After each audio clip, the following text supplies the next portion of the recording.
Y bienvenidos a los cuatro. Vamos a hablar de negocios en transformación. Creo que la tecnología y la digitalización atraviesa sin duda todas las industrias, pero bueno, la idea es que nos cuenten también en el caso particular de cada uno de ustedes qué es lo que está pasando y cómo están atravesando este proceso. Así que si quieren, capaz contarnos ¿cuál es la principal transformación y cómo está afectando? Es muy amplio, pero después vamos a ir yendo en cada uno cómo está afectando también la digitalización y cómo está transformando su industria y su empresa en particular. ¿Quién se anima a romper el hielo? Yo arranco si querés. Bueno, Bien. Nosotros somos parte de esa transformación. La empresa nació con un objetivo de transformar. Y creo que el objetivo principal de la transformación que nosotros traemos es un poco aprovechar o llegar a nuevos segmentos de clientes que, por un lado, son una gran oportunidad de negocio, por el otro lado, son, nosotros creemos, una buena iniciativa de inclusión financiera para muchas poblaciones de nuestra región. Bueno, esa es una de las principales cosas que vemos trae la transformación digital, el acceso, la democratización que antes no existía para cierta gente. Nosotros obviamente venimos subidos al fenómeno fintech, o sea, a medida que la gente accede a sus primeras cuentas de banco puede acceder a productos de seguros que nosotros estamos llevando a esa gente, así que creo que ese es el foco para no extenderme de todas las cosas que permite la transformación en nuestro sector por lo menos. Perfecto. Bueno. Ahí tenemos la representación del sector financiero con Martín y Pablo. Cuéntanos en el caso de ustedes, que bueno, siempre que se habla mucho de la transformación y la digitalización de este sector. Sí, yo creo que el principal punto es reconocer que el proceso de transformación inicia en el cliente, ¿no? Y que entonces uno está en el fondo respondiendo a una demanda, ¿no? Yo creo que hay una gran cantidad de industrias que hemos visto evolucionar en el tiempo, donde cuando la empresa de industria no ha seguido la transformación demandada por el cliente, bueno, muchas empresas han tenido enormes problemas, ¿no? Yo creo que podemos pensar en la música, en el turismo, en la fotografía, un montón de cosas donde los players han cambiado, ¿no? Me parece que la banca en términos generales no quiere estar en ese lugar, ¿no? Entonces, ¿qué significa hoy adaptarnos a ese cambio de visión del cliente? Bueno, yo diría que el cliente quiere tener productos mucho más sencillos, lo quiere tener en el momento en que decide analizarlo, lo quiere tener por canales absolutamente variados. La banca de años atrás, y no hablo de 50 años atrás, probablemente de 5 a 10 años atrás, no daba demasiada respuesta a eso. Los productos eran el nombre del producto que se nos ocurría a nosotros poner, más que la necesidad del cliente que el producto busca resolver. Esto es una distinción, me parece, muy importante, ¿no? Es decir, a veces pensamos en los productos como si fuera algo que al cliente verdaderamente le importa, ¿no? En un banco uno tiene que aceptar la idea de que el cliente se levanta a la mañana con una determinada necesidad, no sé, quiere cambiar el coche, ¿no? No está pensando en un préstamo prendario. Lo que quiere es cambiar el coche. Yo tengo una solución eventualmente para eso. Yo creo que hay un impulso muy grande de multicanalidad, por decirlo un término que todos usamos habitualmente, pero que yo lo veo como que te puedas sacar un préstamo para arreglar el techo de tu casa un domingo a las 3 de la mañana. Y entonces ahí tu red de sucursales tradicionalmente entendida obviamente no puede cumplir ningún papel. Por supuesto que la presencialidad sigue siendo muy significativa. en la medida también en que la Argentina sigue siendo adicta al uso del efectivo, ¿no? Entonces no nos podemos retirar evidentemente de eso. Pero hoy, bueno, en el caso nuestro, 80% de nuestros productos en el mundo minorista tradicional se venden en un canal de autoservicio, es decir, sea el app o la web o un canal de tercero en el momento en que la persona está comprando otra cosa. 80%, ese porcentaje 5 o 6 años atrás era 5%, ¿no? Entonces, la industria se transformó, evidentemente, con una gran carga de legados culturales del pasado, que luego capaz que volvemos a eso en otro momento, ¿no? Pero que es una gran transformación por delante. Yo creo que es ahí el tema, ¿no? El cambio fuertísimo en demanda del cliente. Perfecto. ¿Y Pablo? Sí, y sí, experimentamos un proceso parecido. Nosotros, de por sí, durante 30 años estamos en el mercado dando servicios financieros a las empresas. En el mundo B2B nos reconocían por un producto, por Datanet. Y ese era el producto y lo tenías que usar de esta manera. Y todo eso cambió. En los últimos 5, pandemia aceleró todo también. Y empezamos a escuchar al cliente cuáles eran las necesidades. Empezamos a ofrecerles una plataforma de servicios, ya no una solución. Y lo que encontramos también es que nuestros clientes también empiezan a transformarse digitalmente. No estamos solos en la transformación. Entonces ahora la demanda viene por ahí, viene por cómo nos conectamos, porque la transformación es transversal a toda la compañía. Entonces hay un área de tesorería, un área de administración que requiere esa transformación para no quedarse atrasada con otras áreas que se están transformando y requiere la información online, la conciliación inmediata y demás. Y todo eso lo vimos ahora y lo estamos ya trabajando con ellos, empezándolo a construir. Y no es solo aplicar tecnología por aplicar tecnología, ¿no? Siempre hacemos el chiste en Interbank que nos encantaría tener una impresora 3D hermosa ahí, pero no nos sirve. No estamos en ese negocio. Entonces tenés que identificar la necesidad del cliente, ¿okay? Entenderlo, ver qué tecnología es aplicable para poder dar mejores servicios. Hoy hablábamos con él también una tecnología que están aplicando, muy interesante. Y a partir de ahí tener la planificación, las inversiones, pues son todas tecnologías complejas de implementar. No es algo que implementás como cuando yo empecé a trabajar, que en 6 meses te capacitabas en algo y lo implementabas. Lleva tiempo el proceso y todo eso lo tenés que hacer dentro de un caso de negocio sustentable, porque si no arrancás y a los 2 meses te parás porque no tenés más la inversión para poder hacerlo. Así que estamos en ese mundo de transformación, transformándonos nosotros y acompañando a los clientes que se están transformando.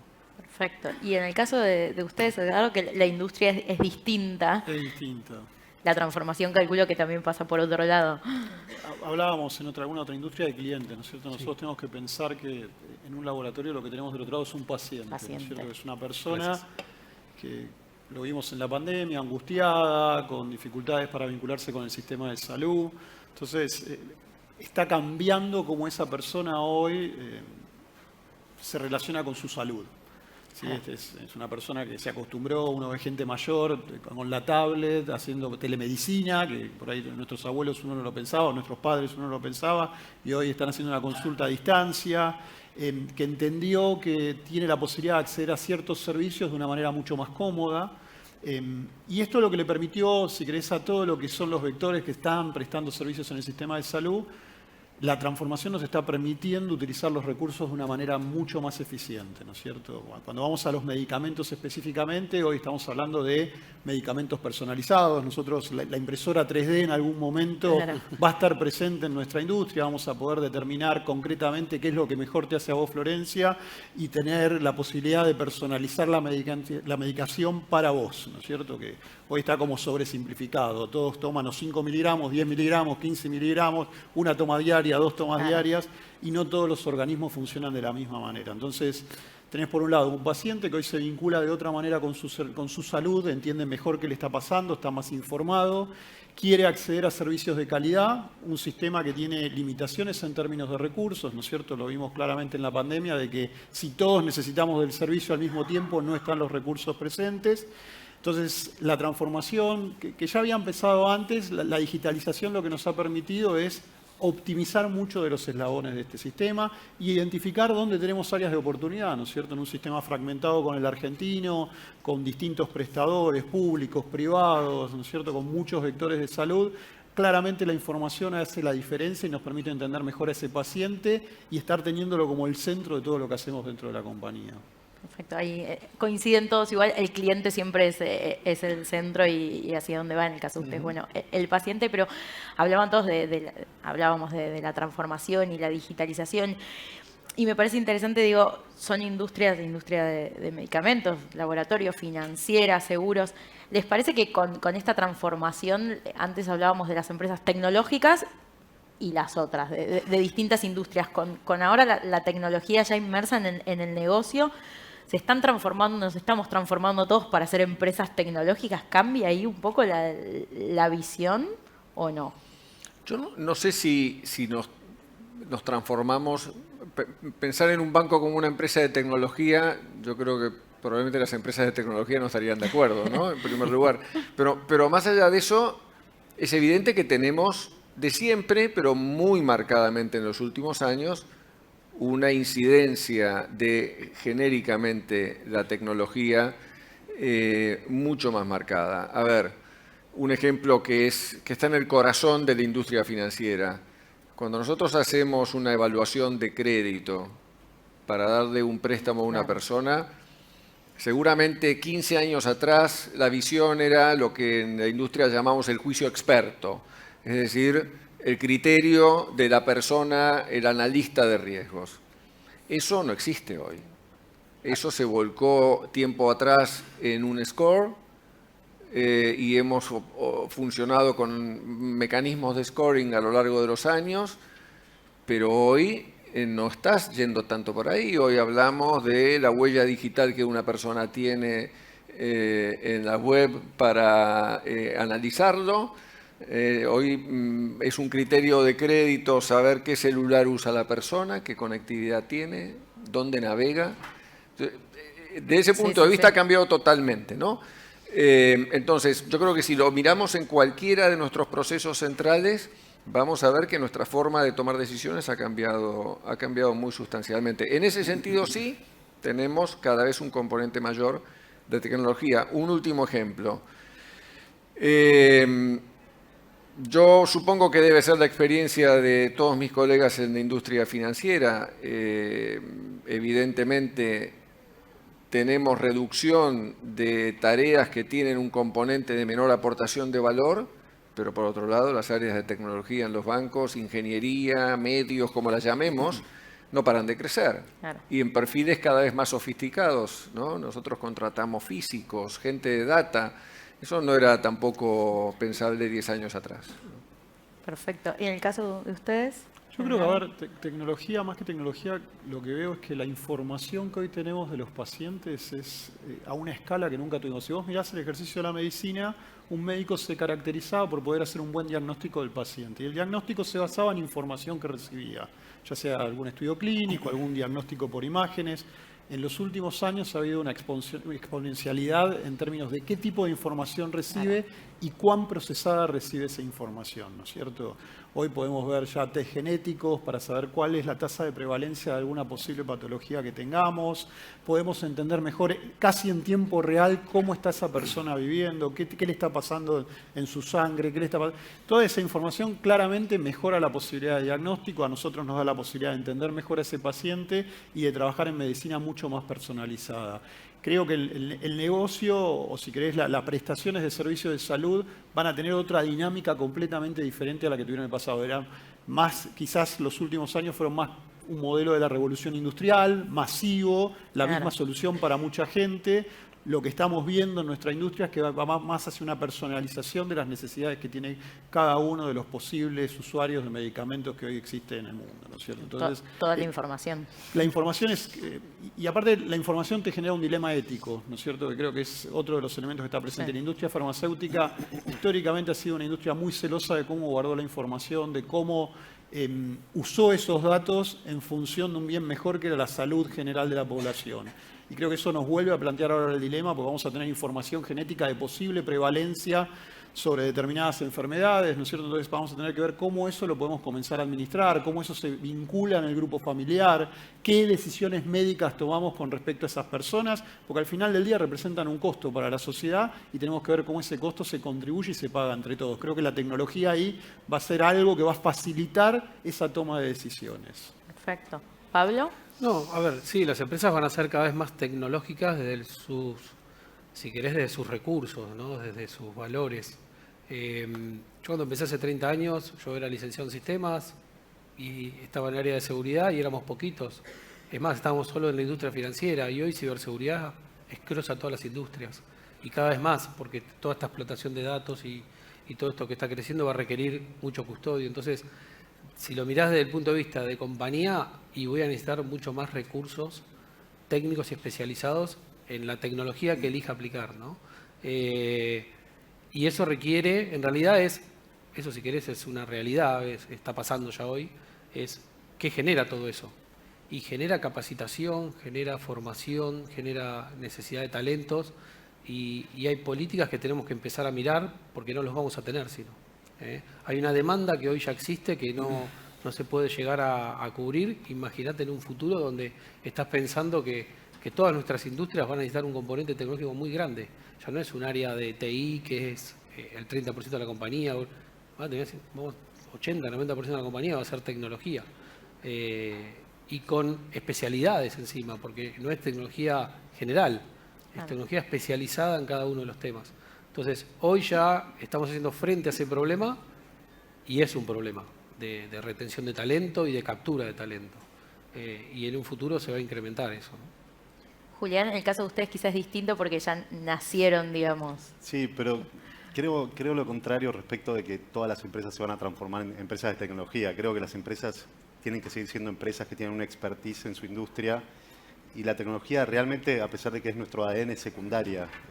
Yo creo que todas las empresas tienen que tener know-how. Nuestra empresa tiene, creo que todos en Cleanverk conocemos de tecnología, somos data scientists, lo que fuera, pero nuestro expertise es el seguro. Tenemos actuarios, conocemos la industria, conocemos de riesgos y trabajamos con empresas, por ejemplo, como Swiss Re o Prudential, que son expertas en lo que es riesgo, en lo que es underwriting, en lo que es la valoración de un negocio basado en el riesgo. Todo ese expertise hoy se olvida un poco diciendo que las empresas tienen que ser de tecnología, pero en realidad ese es el expertise que vale y el que le trae plata a una compañía. Entonces, repito, la tecnología, si bien es nuestro ADN, es, en mi opinión, secundaria, va a estar en todos lados. Es como antes, qué sé yo, no te pedían conocer el paquete Office para ir a un trabajo. El día de mañana, aparte del paquete Office, te van a pedir que sepas de datos, que sepas de Machine Learning, que sepas de un montón de cosas que podés aplicar en tu trabajo, algoritmos, lo que fuera, pero tu empresa sigue siendo una empresa que conoce una industria, que son industrias complejas, la industria de los laboratorios, la industria de la banca. Para que un banco sea rentable tiene que haber gente que sepa cómo hacer ese negocio. Nosotros, por ejemplo, vemos en nuestra misma industria empresas como Lemonade, que son digitales de nacimiento y tienen unos índices de siniestralidad y fraude enormes, pierden plata, se acordaron muchísimo de ser empresas de tecnología, se acuerdan poco que son empresas de seguros, que al final del día tienen que tener un negocio rentable atrás. Así que yo prefiero seguir pensando que las empresas son de lo que son, pero claro, tienen que cambiar la cultura para que todos sus empleados y toda su gente y toda su fuerza de trabajo sepa las herramientas que tiene a su alcance hoy para hacer su trabajo mejor y mejor que la competencia, básicamente. Perfecto. Martín, vos justo al principio habías hablado de que muchas de las demandas o los cambios que hay vienen por pedido del cliente o porque el cliente está ya en la transformación tecnológica. ¿Cómo ven el ritmo de adopción en el caso de cada uno de ustedes en los clientes, que un poco lo hablamos, pero también en el resto de la cadena de valor? Porque uno es una empresa y tiene clientes, pero también trabaja con otras empresas también y quizá ahí en las cadenas de valor puede que vean o no distintos ritmos de adopción, digo, si todo se puede y cómo se manejan también esas diferencias, si es que las hay. No, las hay, por supuesto. Yo diría, en términos generales, muy rápido. Y acá algo que yo creo que es obvio y ha sido muy comentado, ¿no? Prepandemia y pandemia. Claro. Yo creo que hay una velocidad de adopción en prepandemia que yo creo que venía acelerando y de repente hubo un catalizador de cambio dramático en los últimos 2 años, ¿no? A mí me gusta poner de ejemplo 2 números muy sencillos. Un banco como el nuestro tenía 4 años atrás 1.200.000 transacciones de caja por mes, esa que uno va al cajero de la sucursal y típicamente retira plata. 1.200.000, cuando empezó la pandemia ese número ya estaba en 750.000 y hoy son 200.000. Y en nuestro caso con 25% más de clientes, desde el punto inicial de la comparación. No son menos porque menos clientes. No, correcto, son al contrario, ¿no? Entonces, hay un cambio de velocidad. Velocidades de adaptación diferentes, evidentemente por segmento socioeconómico, por edad, algo hay, aunque sorprendería ver que segmentos de mi edad para arriba se adaptan también con velocidad. Por producto, hay productos que ya, como solemos decir, se han ido de la presencialidad. Hoy nadie renueva un plazo fijo en presencial. Nadie constituye o rescata un fondo en presencial. Si tuviéramos un producto hipotecario más potente, seguiría todavía siendo potencial porque se lo ve como una decisión muy estructural un par de veces en la vida, quiero ver la otra cara, quiero hacer muchas preguntas. Entonces, por producto hay comportamientos distintos. Y luego el mundo empresarial. En el mundo empresarial, yo diría, la adopción va avanzando rápidamente. Es más, yo creo que los bancos, el mundo de la pequeña empresa, más rápidamente comenzamos a asociarlo al mundo retail, en términos de cómo gestionarlo, de cómo buscar la autogestión, de vuelta, producto masivo, preaprobación, catálogo de productos muy sencillo, canales múltiples, ¿no? Muy retail. Cuando subimos en el espectro y nos vamos a la empresa mediana, grande, a la gran empresa, evidentemente hay un componente de asesoramiento que está magnífico, que sigue estando, porque yo creo que es la aportación de valor. Pero uno debería imaginar que hay cosas que llegan primero y otras cosas que llegan después, pero yo me imagino que la presencialidad y el asesoramiento personal van a quedar, en definitiva, para tareas donde hay una verdadera aportación y que el cliente lo valore, porque si no, no lo va a querer. Perfecto. ¿Pablo? No, nosotros vimos ese cambio también. Siempre decimos que gracias a Dios la pandemia llegó en ese momento y no 10 años antes, donde todo era manual y todo era papel, y increíblemente estaban las herramientas digitales disponibles, no se adaptaban el 100%. Nosotros estamos en el mundo más de pymes hacia arriba, hacia el mundo corporativo, y sin embargo ahí veíamos transaccionalidad presencial todavía en las sucursales, en los bancos, emisión de cheque en papel, claro. entrega y retiro de información y demás, y todo eso la pandemia es como que obligó a digitalizarlo rápidamente. En nuestra plataforma tenemos más o menos 207.000 clientes entre pymes y grandes corporaciones, y la verdad que vimos un incremento en la cantidad de clientes porque fueron a buscar estas herramientas, ¿no?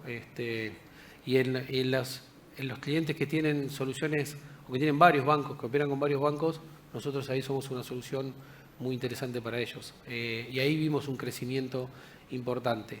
Lo que vemos que nos están pidiendo ahora es más interconectividad. Ok, hasta ahora a veces iba físicamente a un lugar y vos me haces interactuar con estos canales y yo quiero más integración entre ustedes y quiero resolver todo más rápido y si puedo desde mi ERP mejor. Y eso es lo que se nos viene ahora, ¿no? Perfecto. ¿Caso de ustedes? También fue explosivo post pandemia y durante la pandemia, obviamente por cuestiones obvias, la gente se volcó mucho a lo digital. Sobre ese fenómeno de adopción de lo digital, vimos el crecimiento de los productos de protección encima de salud o vida, en los que nosotros nos especializamos. Y creo que es una ecuación fácil de si es lo suficientemente simple, la gente lo adopta. Vimos el caso famoso de Mercado Pago de un vendedor en la Panamericana vendiendo con Mercado Pago, digamos. Las herramientas que son fáciles, las herramientas que agregan gente al sistema financiero, es buena noticia para todos y realmente, obviamente la pandemia lo aceleró y eso generó para nosotros, por supuesto, un excelente también negocio, pero creemos que también genera una mejora en eficiencia, mejores productos, mejor competencia. Al final del día, tal vez algo que necesita nuestra región es precios más bajos para que la gente vaya accediendo y entrando al sistema con productos como mencionábamos antes, más simples, más chicos, más entendibles. Así que nada, la adopción viene subiendo muchísimo. Vamos a ver cómo sigue después. Obviamente siempre hay lugar para el trato personal, siempre va a haber lugar para el especialista.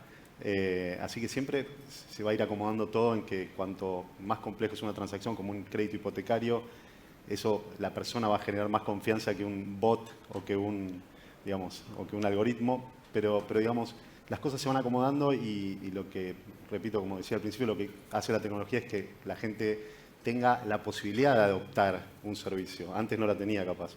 Si no era a través de la tecnología, no le llegaba ese servicio o esa cobertura en nuestro caso. Edgardo, en el caso de ustedes, que la cadena de valor de una empresa de salud es...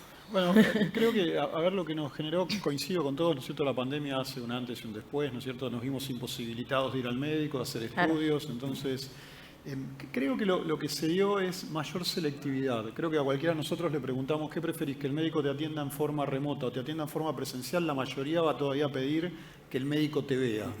Ahora, pero que me vea para hacer un diagnóstico, ahora para hacer un seguimiento quizás quiero tener otro tipo de facilidades, ¿no es cierto? Entonces lo que nos planteó a nosotros como industria y como, si querés, como segmento, bueno, tratar de entender esa selectividad, cuándo es necesario que la persona se traslade, se vincule con el sistema de salud de una manera presencial y cuándo la realidad, la tecnología hoy le permite hacerlo desde otro lado, ¿no es cierto? Tenés para hacerle un seguimiento a un paciente que estaba con determinada patología es mucho más sencillo quizás la distancia, la virtualidad, la posibilidad de acceder a determinado tipo de prestaciones de salud de un modo distinto. Cuando vos tenés un primer diagnóstico o una nueva afección que te está, es muy interesante poder vincularte directamente con el médico. Y eso en un sistema que tiene recursos escasos, lo que le permite es utilizar mejor los recursos, ¿no es cierto? La persona se dio cuenta que hay cosas que hacía, que las puede hacer de una manera distinta, más fáciles, que le hacen la experiencia de atravesar un proceso de enfermedad de una manera distinta, mucho más fácil. La tecnología le ha permitido hacerlo de esa manera. Y hay otras cosas donde realmente sigue prefiriendo tener la posibilidad de estar frente a frente al médico, estar frente a frente a su farmacéutico. Después en la cadena claramente tenemos más información a partir de todo este proceso y bueno, obviamente que aparecieron oportunidades de eficiencias. Nosotros en la Argentina todavía seguimos vinculándonos mucho con el papel en todo lo que tiene que ver con salud. No sé, cada uno de nosotros cuando vas al médico, la historia clínica que está en un papel, la ficha que tiene la secretaria del médico, la receta que va en papel, es un acto jurídico, ¿no es cierto?, donde hay una prescripción, la dispensa del medicamento en la farmacia. El farmacéutico en muchos lugares sigue siendo la primera línea de atención primaria en la salud. Entonces, creo que es una industria altamente regulada que tuvo que repensarse, donde encontró posibilidades de eficiencia, posibilidades de estar más cerca del paciente, más cerca de las necesidades que tenía la gente. Y bueno, la transformación ha desafiado algunas de las prestaciones que actualmente se están dando y creemos que lo está haciendo de una mejor manera, ¿no? Perfecto. Nos queda poco tiempo, pero me parece que hay un tema súper interesante para que cuenten, porque hablamos del cliente externo y de la cadena de valor, pero hacia adentro de sus compañías, cómo se gestiona esta transformación y cuál es el desafío de ustedes como líderes y número uno de sus compañías de llevarlo adelante. Porque siempre se dice que ninguna transformación digital puede ser exitosa si no está como aceptada o empujada desde el número uno. Y bueno, acá ustedes que los cuatro son número uno, ¿con qué desafíos se encuentran a la hora de liderar estos cambios y estos procesos que no siempre son fáciles? A veces la resistencia interna puede ser más dura que la externa. Yo te diría, por ser breve que hay poco tiempo, hay múltiples facetas de transformación. A mí la que me parece, viniendo de una industria con un pasado sumamente tradicional, yo creo que lo principal es la capacidad de todo el equipo de despojarse de una cantidad de legados culturales y transformarle el mindset, digamos, claro, ¿no? Y eso es agravado si uno tiene una historia relativamente de éxito. Si uno tiene una compañía que las cosas siempre le ha ido bien, siempre lo hicimos así y acá hemos llegado, ¿no? Bueno, eso no va más. Y eso es un tema que a todo nivel, desde la persona que opera en una sucursal hasta mi posición, hay que desechar una cantidad de cosas que uno ha contribuido a construir. Y no es un proceso fácil ni natural, al contrario, es un poco contranatural, ¿no? cuando uno piensa en las fintechs, típicamente no tienen ese problema. Igual tendrán otros, ¿no? Pero yo creo que las empresas más incumbentes tenemos la necesidad de hacer una gran transformación mental y ese desafío a veces nos sale, a veces no. En línea con lo que dicen, ¿no es cierto? Nosotros tenemos 90 años como laboratorio, Claro. Principal grupo farmacéutico del país, un montón de empleados, nos ha ido bien, exitosos, entonces plantearnos que se pueden hacer las cosas de una manera distinta no es fácil, ¿sí? Una industria altamente regulada como la bancaria, entonces Claro. lo que aparecen mucho son las cosas por las que no vamos a poder hacer esto de una manera distinta. ¿Para qué? Hemos tenido que incubar proyectos, lo hemos hecho de una manera exitosa, dificultades porque claramente colisionan con la cultura imperante. Y es difícil, es acompañar un proceso de transformación, pero es esa misma persona que después va a su casa y se vincula con el sistema de salud de otra manera, que entiende que tiene que cambiar como lo está haciendo. No es fácil, es un proceso que estamos llevando adelante y seguramente, bueno, la empresa será muy distinta en los próximos 5 años. Perfecto. Sí, a ver, es complejo para los que venimos hace muchos años haciendo las cosas de una manera. Nosotros identificamos 3 valores que nuestros clientes nos cuentan que consideran de nuestra solución, que tienen que ver con la simpleza, el control de su transaccionalidad y la seguridad. Y esa es la vara que pusimos para transformarnos culturalmente, para convencer a los colaboradores que eso no es negociable. Todos los productos que hagamos ahora más van a tener ese condimento, pero tenemos que hacerlo de otra manera. No los podemos seguir construyendo como lo veníamos construyendo. Y la verdad que es un trabajo diario. Es el mindset digital que estamos tratando de inculcar en la compañía. De por sí hay un programa de liderazgo digital con el mindset digital, cuáles son los atributos que nuestros líderes tienen que tener, porque si no los colaboradores no te eligen. Hoy ya cambió. Antes nosotros elegíamos a los colaboradores, ahora nos eligen ellos a nosotros. Y si no tenés buenos líderes, no tenés una cultura digital, no tenés ciertos atributos, se van en 2 minutos. Y además en un mercado con escasez, como decían antes, también con Y escasez encima de con la perfiles competencia y que tenés por recursos. esos recursos. Entonces, todo eso es el convencimiento diario que estamos haciendo, es un trabajo de mi agenda ya, o sea, ya lo tenemos sobre nuestra mesa con el equipo directivo y bueno, y estamos haciendo, creo que lo estamos logrando. La verdad, nos tocó esta tarea, ¿no? Desde empresas que no eran con cultura digital, transformarlas en cultura digital porque no fueron nativas.